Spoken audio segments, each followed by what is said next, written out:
Right Honourable Speaker, honourable members, first of all, I want to thank you for adjusting the order paper to allow us to make this statement regarding the incidents registered during the Kawempe North by-election campaigns. Right Honourable Speaker and members, a number of incidents. This paper has been uploaded because we didn't know it would be allowed on the order paper. It was uploaded late, but I think members should be having it now. A number of incidents have been registered in the course of the ongoing Kawempe North by-election related activities. And these involve, among others, skirmishes between NUP supporters and security forces, as a result of which 24 people are arrested and put in custody. And those arrested include 2 honorable members of this House, namely Honorable Nyeko and Hon Nkunyinji. The details of the particulars of those in custody are attached to this brief. The action taken so far: a case file was opened via Dwandege SDA Ref 63/33/2025. Statements recorded from all those in custody to enable the processing of their cases for court. Those arrested were presented in court and remanded on Tuesday, 4th March 2025. Right Honourable Speaker and members, government intends to ensure a clean, transparent, and safe by-election in Kawempe North constituency. Towards this end, the various players, including the EC, who organized this by-election, the contenders from the different parties and their supporters, the general public, as well as security, have to exercise their different roles, different but complementary roles within the confines of the law. Where we have infractions of the law, there are processes within the law on how to bring them to account, including guidelines on the lawful enforcement of the law. It is also the law, Right Honourable Speaker and members, that for one to be charged with a criminal offence, that offence and the punishment thereof must be expressly provided for in written law. Those arrested are accused of various breaches of the law, including the alleged illegal use of military gear by some of them. Charges known to the law will be preferred for the courts to determine their cases. In addition, working with the military and other security organs, it will be proposed to publish for information their gazetted uniforms, as well as other gear which are ordinarily the preserve of official uniformed forces. Also, working with the EC, guidance should be given to all the players regarding lawfully permissible conduct during this exercise. Last, rules of engagement and SOPs that guide the security forces in the conduct of public order management will be disseminated to the operating forces to enhance their awareness as they go about their duties. But also, unsaid is the background to this, and I think we need to ask the hard questions. We need to have a candid, brutal conversation on this idea of what is reasonable conduct, what is permissible conduct. I think we were all treated to that video that ran wild of people in military formations, and I knew it would attract consequences, both intended and unintended. So I think going forward, we may need to engage as security and all the players on how we go forward to ensure that we have credible electoral processes. Right Honourable Speaker and members, government commits to ensure a clean and safe electoral process in support of the EC. Those arrested will be presented in court, and any excesses reported, investigated and dealt with as appropriate. The journalist whose eye was injured, called Miracle in Nsambia Hospital, gladly he's been discharged, but I've been briefed by Honorable Bahati and I want to thank him for visiting him. We shall meet the bills of his treatment. I beg to submit, Right Honourable Speaker and Honourable members.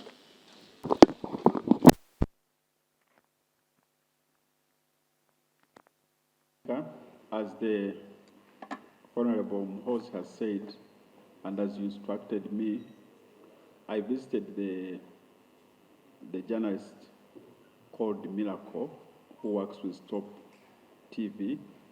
It is true he was injured, and there was some limited operations on his face. The good thing is that his eye, according to the doctor, was saved. He's out of danger as we speak, and he has been discharged yesterday, And on behalf of government, I promised that we are going to clear the bills.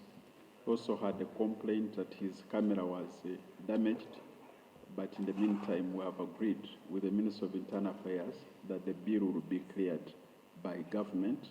So I extended our sympathies, and I will continue to pray for him for quick recovery. Thank you. I would have loved, if, for example, in the case of the journalist, who was not part of people who made the parade and all that, I would have been glad to see a commitment of you investigating your officers coming out clearly. The way of investigating others has come out clearly. It would have been, it would give confidence to other people who might be caught up in that fracas when they are not involved. So I don't know specific on that, then I call up. Yes, it's true. In all this, there are always innocent bystanders. If I can, I wouldn't want to infer the guilt of the others, but certainly we shall verify, even reaching out to the journalist and find out how he was injured, who was responsible, and then we take appropriate action. Thank you, Honourable Minister. Begin with.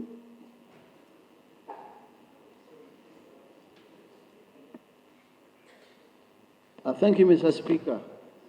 And I want to thank the Minister of Internal Affairs for responding to the directives of the Speaker.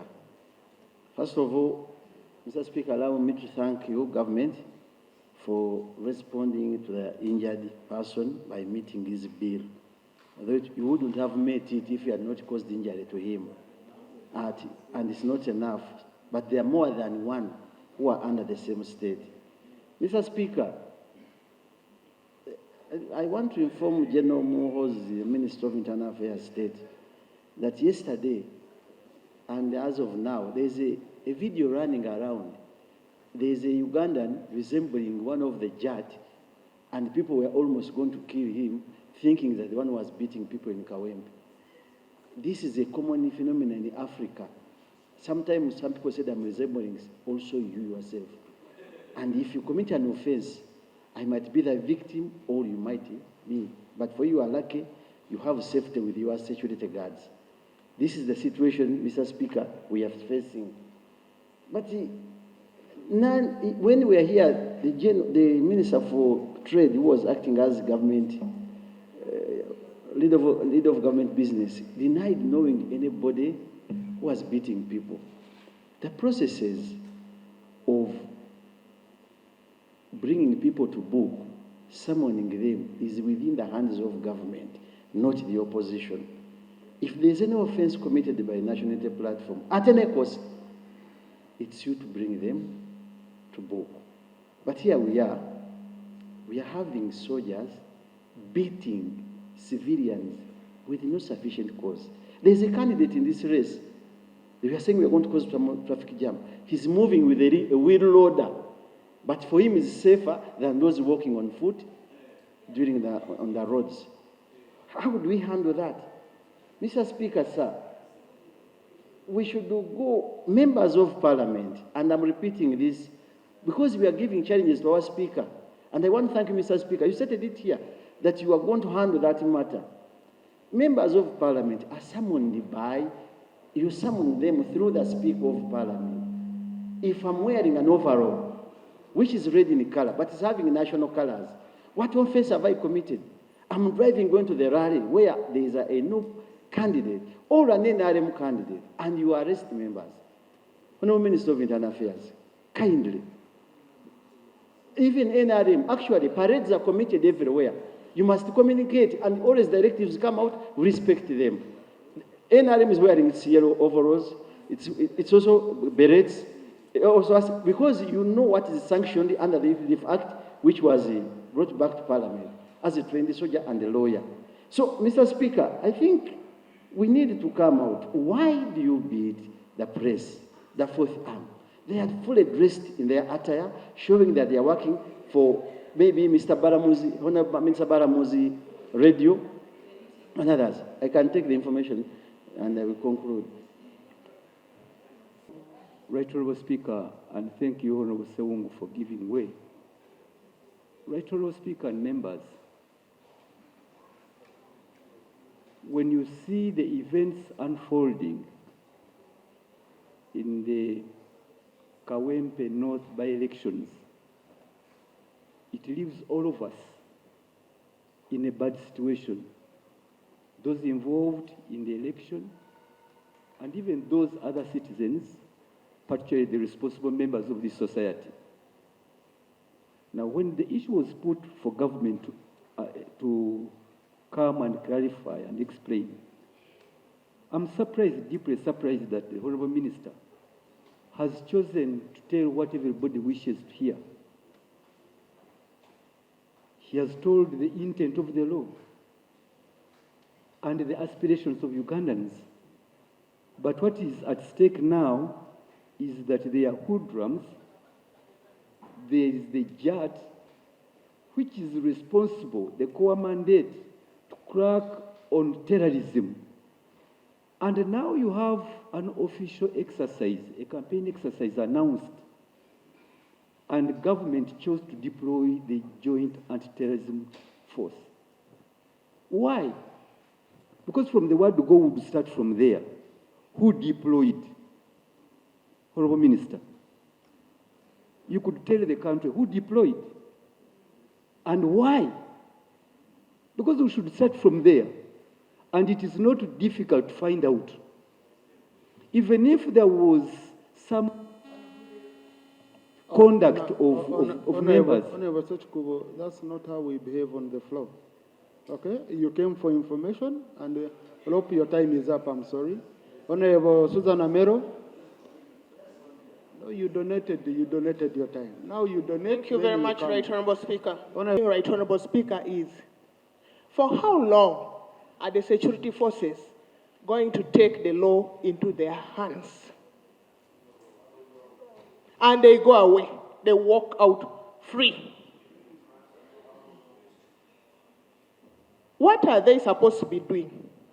If the police is to keep order, law and order, and then the police is using the gun bat and everything, including the knife in the gun, to point at this guy who is innocent, who has not been proven to be guilty, then what are we?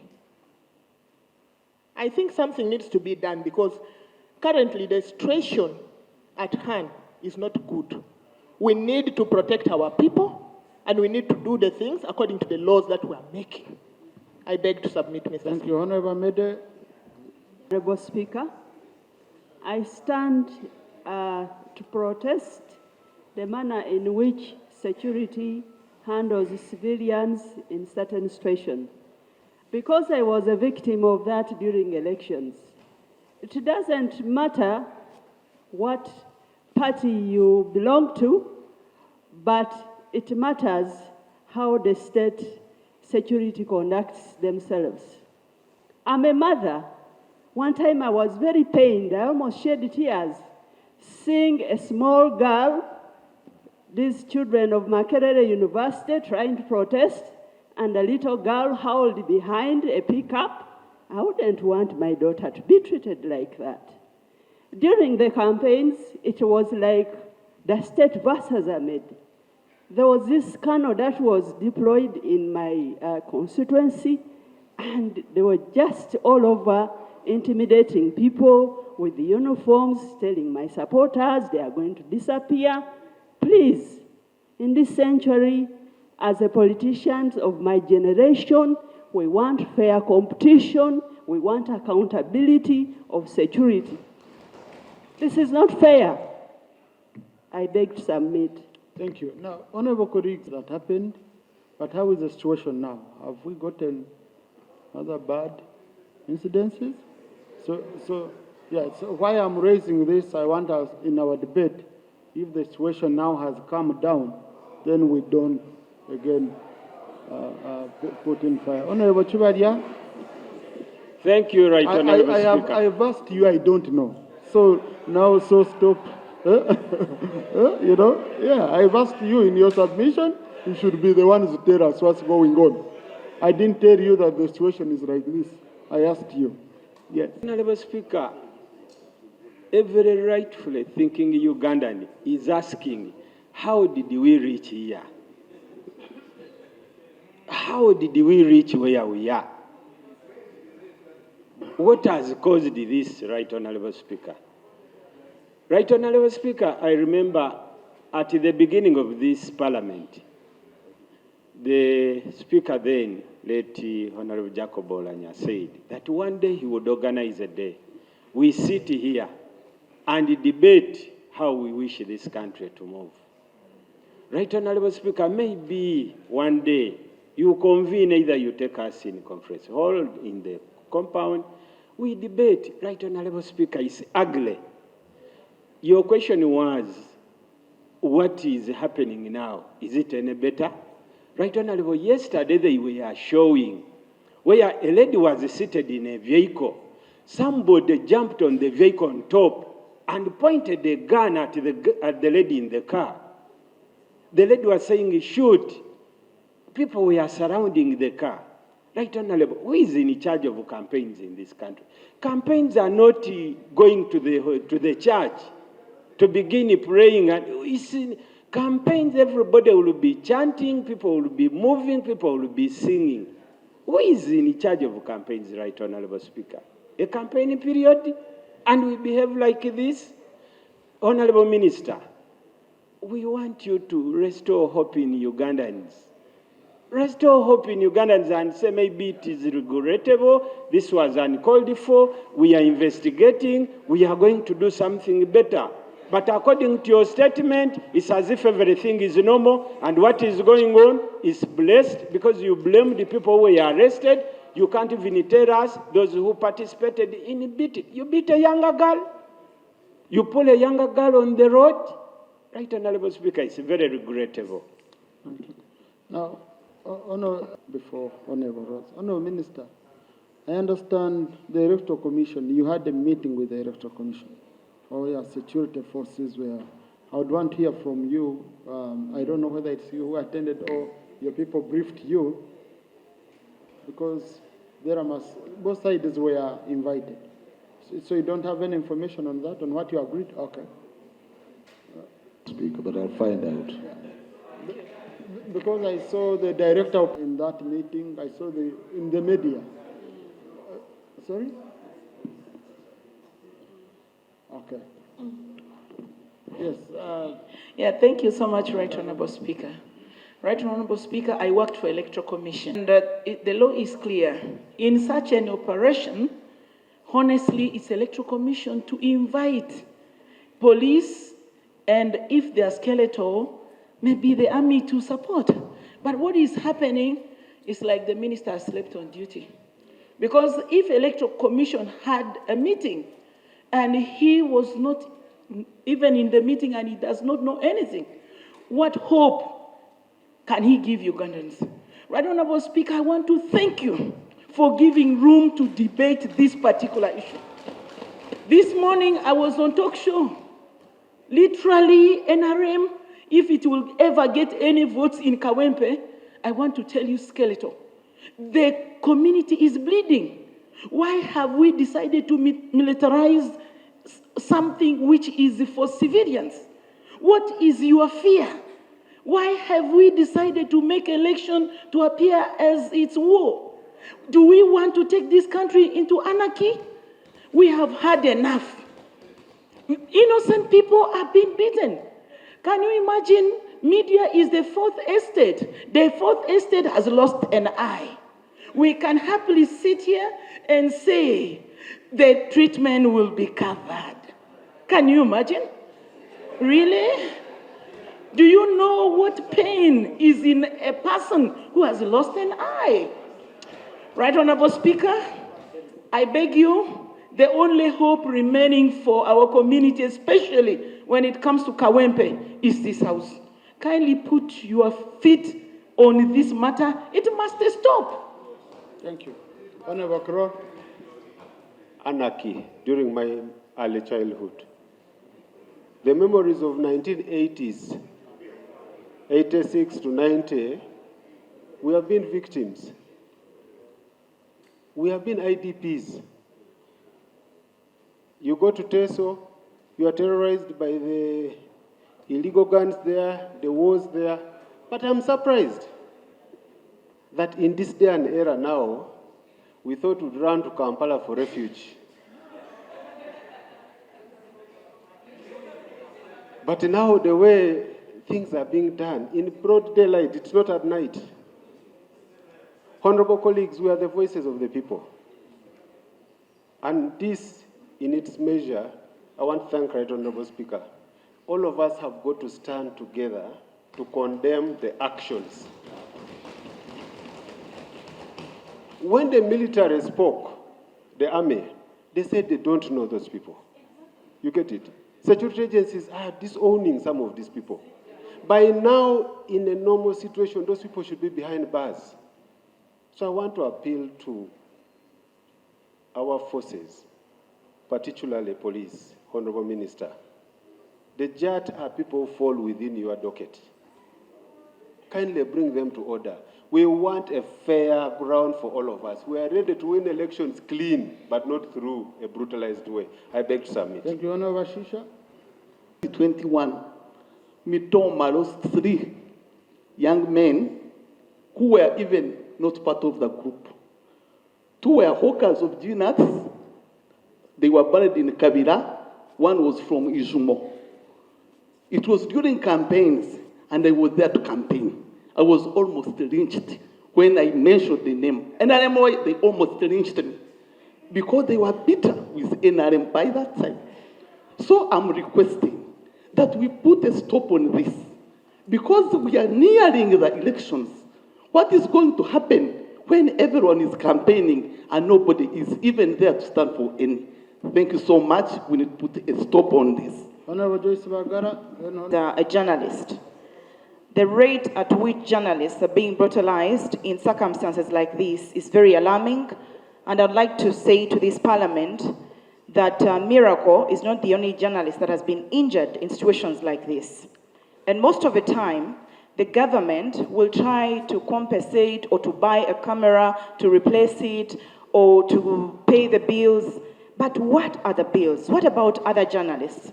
Because, Right Honorable Speaker, there are many other journalists that are being brutalized, that have been injured. Some of them will never be able to work again. There's been Twa Muchiri at NBS Television. There was Yuda Musisi, formerly of BBS. There is David Dubowa of Daily Monitor. There is Ali Mivule, who is formerly of NTV. There is Ashraf Kasirye, who everyone knows very well what happened to him. There's Joshua Mujonga, and the list goes on and on. And from my understanding, I think the government takes for granted journalists because, first of all, you know that the pay for journalists is very little. So when someone is injured and then you go there and then you're buying a new camera and then you're paying the bills, you think that is enough. I don't think it is enough. And secondly, Right Honorable Speaker, I heard the minister the other day saying, oh, they should be taken to court as individuals. But these people are in masks from head to toe. You cannot identify the person. So how do you go to court? How can they be accountable when you can't even identify them? It is very saddening, it is very heartbreaking, and I think the government should reflect on the things that you're doing. Even the people who didn't know about the brutality of this government are angry. Some people are not talking, but they're really boiling. And one day, Right Honorable Speaker, this whole bubble will burst. Thank you. Thank you, Honorable Solo Kayemba. I'm Solo, not Kasoro. So. Yeah, so stop using that name in the corridor then. Anyway, Honorable Solo. So, Right Honorable Speaker, many times the NRM government says that the opposition are spoiling the image of this country. And they say that we have made a very big part in scaring tourists and other people to come to this country. Yes. But Right Honorable Speaker, when you look at what is happening in our country, what happened in Kawempe, you can say that actually the police or this government is its own opposition of its image. It attracts the world to see whatever is happening here. Right, Honorable Speaker, I was a victim on Monday. What happened in Kawembe? The Jat people wanted to kick my private parts. It's only that that I had the background of the ghetto in Ibuaise. If I didn't have tactics, it would be another story as it is now. When you look at the clothes I used that day and you look at them, you can't believe that it's a member of parliament that was harassed the way it was. The ladies were in a court on Tuesday with Honorable Sambo Shabe.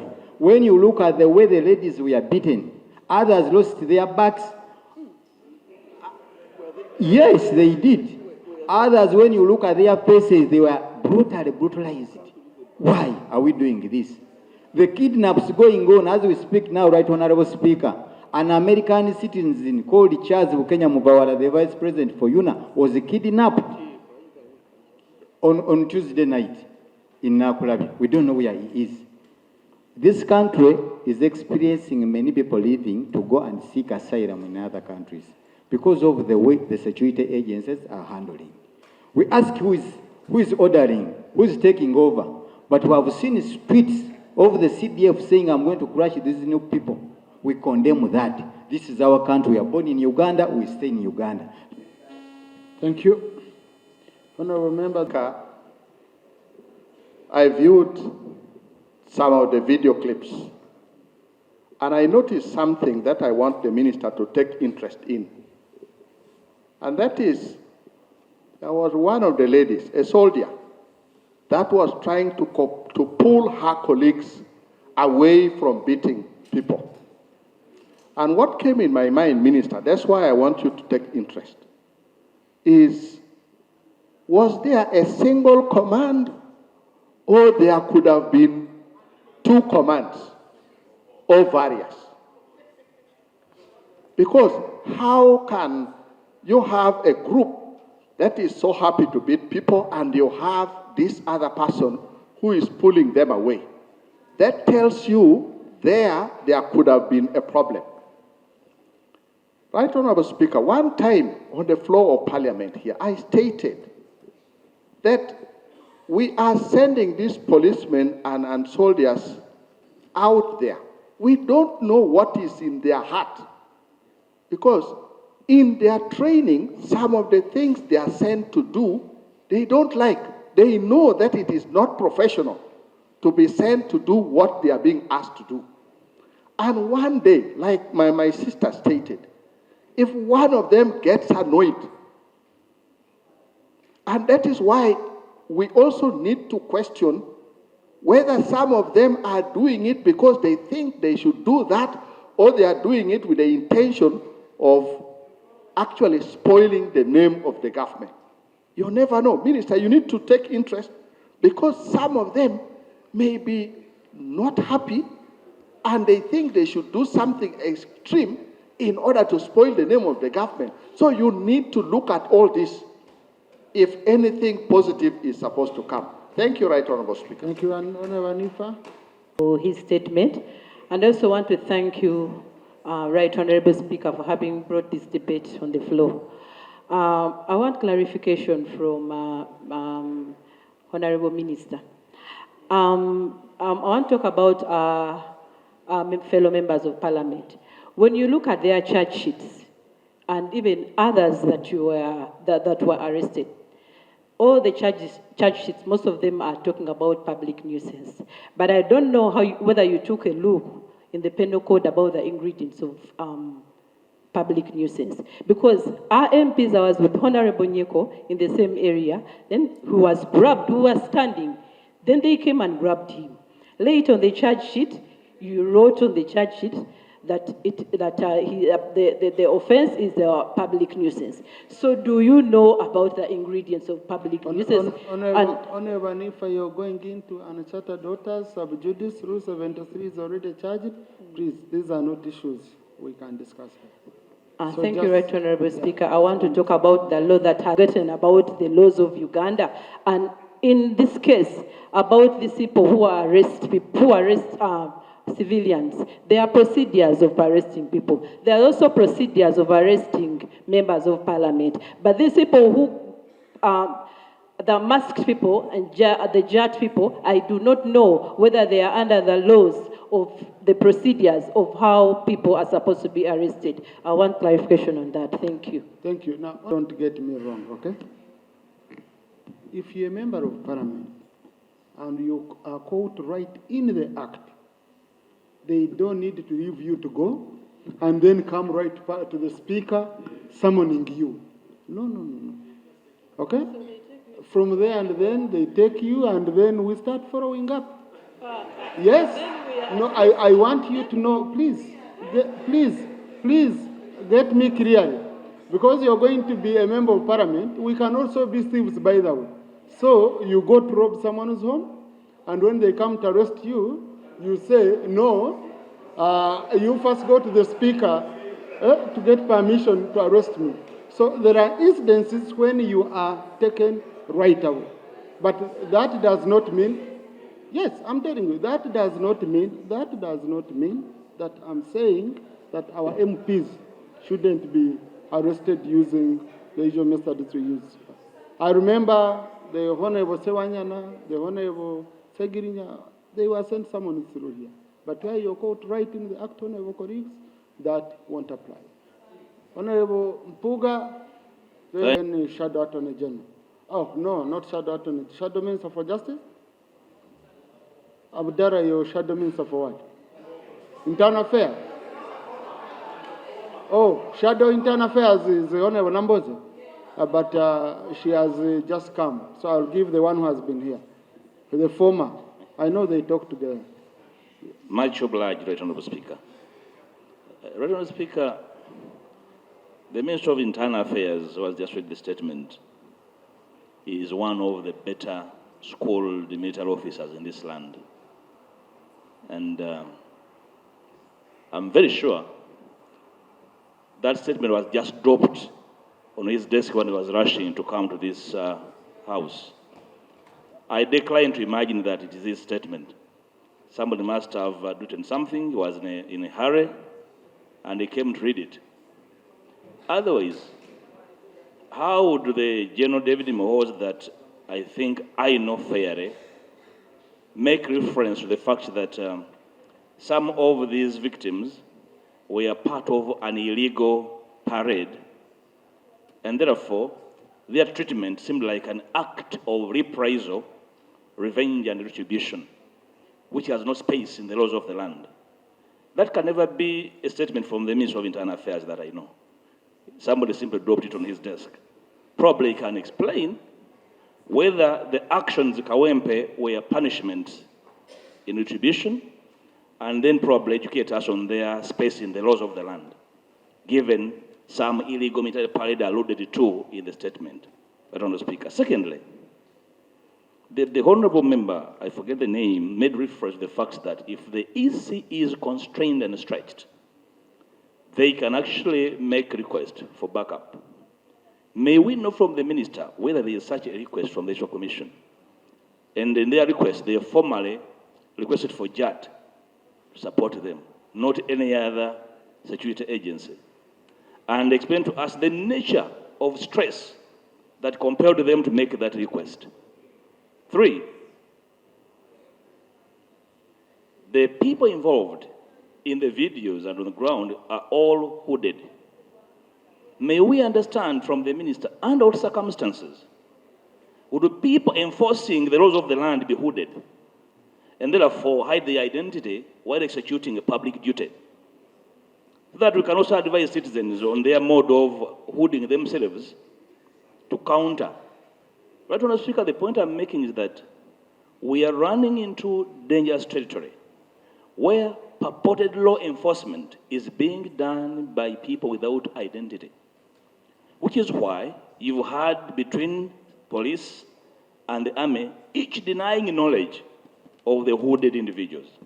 So may we know whether there was a mutiny in one of the security forces whether the military is experiencing a mutiny, and therefore some people are acting out of hand, that we can alert the nation that there are some hoodlums at large, and therefore capable of harming the public, because they have no identity, they have no identifiable command and control, and therefore they're like a wall of them on the street, right, Honourable Speaker. Very finally, right, Honourable Speaker,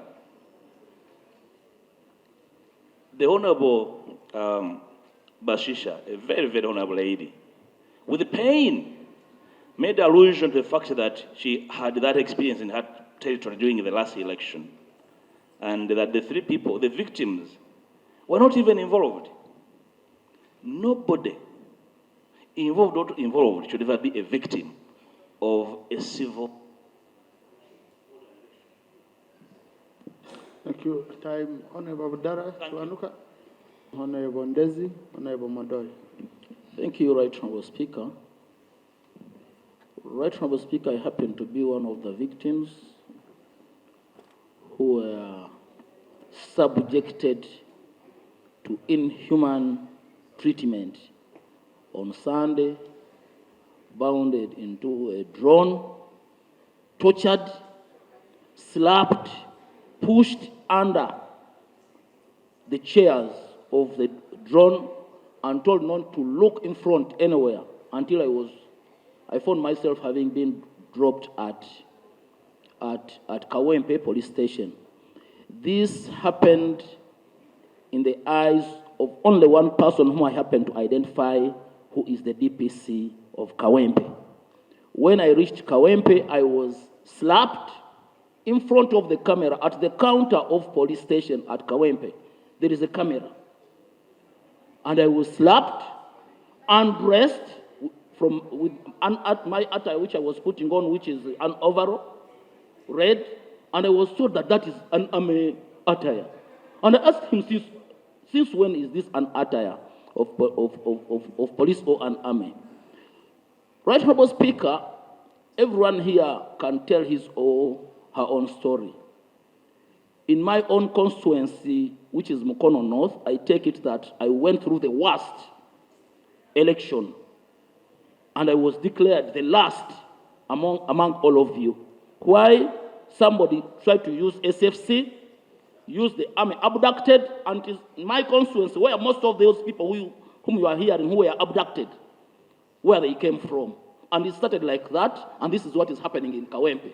Up to now, Kanata Muhammad, same Pijawida who are from my constituency, they have never been traced again. Thank you, Right Honorable Speaker. Please. You don't do that. Honorable Kaberuka, you know how we work. Thank you, Right Honorable Speaker. First of all, I want for sure to thank you for allowing this debate in this House. And I also want to extend my appreciation to the Honorable Bahati on behalf of the government, and some semblance of, appreciation of the situation from the Minister of Internal Affairs. Honorable Speaker, when you look at the social media now, you find Uganda, you cannot differentiate it from Congo, where there are M23 against the Congolese, vice versa, and the people are moving. They are being held in Changwari. What is the cause of this? Dishonesty. Mr. Speaker, the minister ought to tell this House who these people that beat Ugandans are. If he is to restore hope in Ugandans, let him tell us who they are. Or if he has no time to enlist them, let's give him time to bring a list of those people who beat Wananchi. But when we continue massaging this situation, it will escalate. Because, Mr. Speaker, everybody, someone said that what is the food for the gander is the food for the goose. What's good for the gander is good for the goose. And this is not selecting opposition, it is happening to NRM as well. Some other DCs have started, you know, some other DCs have started intimidating people, Mr. Speaker, and they are saying, we are going to come for you. Honorable Kaberuka, how we behave here, when the microphone is off because of time, you ask for more time. You don't switch on, then you continue business as usual. Honorable Ndezi, so what you've done, I'm not able. Honorable Ndezi. Right, Honourable Speaker. Said in the Electoral Commission, in the performance of its constitutional mandate, the direction of any person of authority. The Commission is autonomous. Therefore, Right Honourable Speaker, we have many questions to ask the Electoral Commission. Unfortunately, the Electoral Commission is not here. You talk about police, we talk about army, but the right party to be in charge of the situation we are talking about in Kawempe is the Electoral Commission. Therefore, Right Honourable Speaker, I think at an appropriate time, we should find a mechanism for ensuring that the Electoral Commission is held accountable. If they have allowed other parties to hijack their functions, let them tell us. If they do not have the mandate to make the elections, let them tell us. We allocate a lot of money to this commission every year. If it has failed to use the money properly, let the commission tell us. So, Right Honourable Speaker, my humble request is that we need a mechanism for ensuring that we interact with the Electoral Commission to know exactly what is going on there. Thank you so much. Thank you. Honorable Modoy and Honorable. Thank this House for reviewing and discussing this subject matter. Yeah, in Uganda, for many years I've been a returning officer, and I was. And I want to thank Honorable Ndezi what he said. The mandate whole elections in this country rests strictly with the Electoral Commission. Particularly so when you have a nominated candidate, that candidate becomes your official. They have the right to protect that candidate and ensure that whatever happens, happens within the law. You only request security to protect the process. All of us colleagues, we are the product of elections. You know, each one has a story. This thing has happened maybe at the time when we should review what's going to happen, how it happens. It's very true that democracy is a definition of a nation. It is a very serious program that allows each citizen to see how their leaders are elected. The same is also equally true that the leadership of a country comes about through democracy. And therefore, the constitution has to be held high. What happened in Kawempe could happen in other parts of the country. So in my opinion, and I think the Chairman Electoral Commission addressed people, I say people because he didn't address the nation. He has to come out clearly to assure the nation whether we are ready for elections or what's going to happen. We have a friend whose child was passing that direction, and she was beaten badly. And as I wind up, I want to look at the security. When I was in service, the coat of arms has to be respected at all costs. People, the goons who were beating, people were putting on, they had our flag. There is no way, I think, in my view, we have to be very frank and look at this issue squarely and address it. Honorable Minister, the idea of thanking you that you went and consoled the patient, it should have been Electoral Commission. Because those are in charge of this product. I want to thank you again, and the colleague, let's not lose hope. I think this is the time to review of how we are going to proceed. Thank you.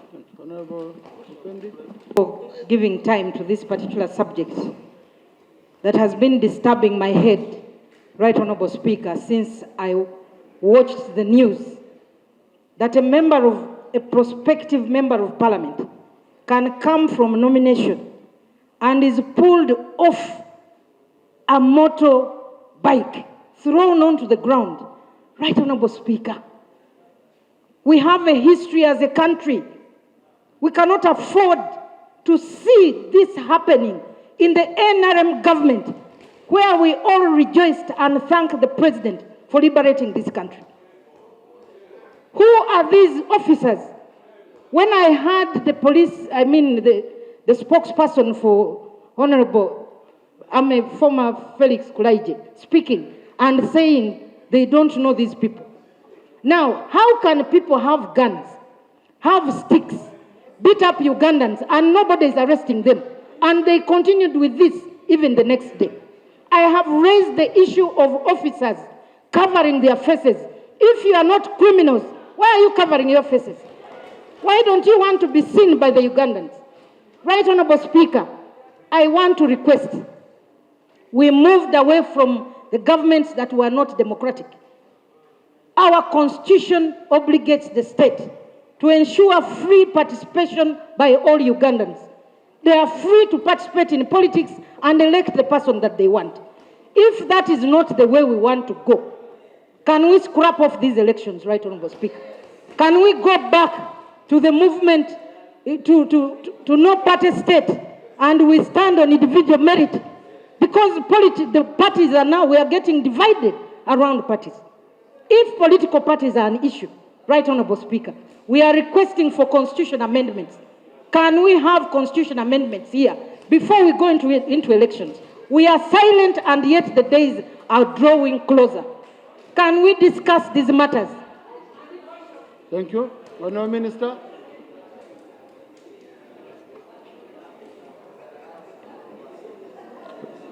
Right Honourable Speaker and honourable members, I appreciate the cross-partisan views of members. They actually feed into the government's desire to have a peaceful electoral process.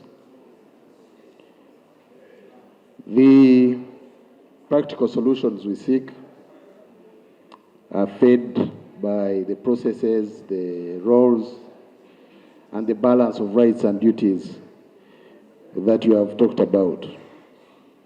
So I think it's good to have this engagement, but follow up with it with a more concrete engagement between security, but also the EC, around the EC, and all the players to talk about and find solutions to these issues. Every citizen has a life that is sanctified, so I want to disagree with my colleague, Honorable Joyce. It's not just journalists, but also everyone, whether a journalist or not, should be treated fairly before the law. So I want to allay your fears. There is no bubble, but in the unlikely event that it is there, the pressure points are being pricked by this discussion, and we shall together find a solution. I thank you, Right Honourable Speaker and honourable members. Now, honourable colleagues, okay, to use your platforms which you have outside this House, provided for under the Constitution, from IPOD to all other parties, to engage on these matters, so that you engage with the principles. Because what was in Kawempe is really undesirable. It's undesirable. It's totally, I don't know how someone can be provoked to track someone off a border, someone who is from being nominated. Me, in fact, I said, maybe this candidate is being campaigned for. I said, indirectly, you know, but it's very, very bad. It's, what was there, it's very, very bad. So I urge you, please follow up on that. Next item. On the occasion of commemoration of the International Women's Day. Honourable Minister for Gender. Honourable colleagues, Rule 52, that time is gone. So I can't open up that issue again. Honourable Minister. Thank you, Right Honourable Speaker. Right on the statement, which is uploaded. Yes, I wanted to give you a comprehensive statement. So I am going to give highlights. But to note that if you want statistics, programs broadly of government on women, they are contained and uploaded, but I will give synopsis and summary. The UN declared International Women's Year and recognized March 8th as International Women's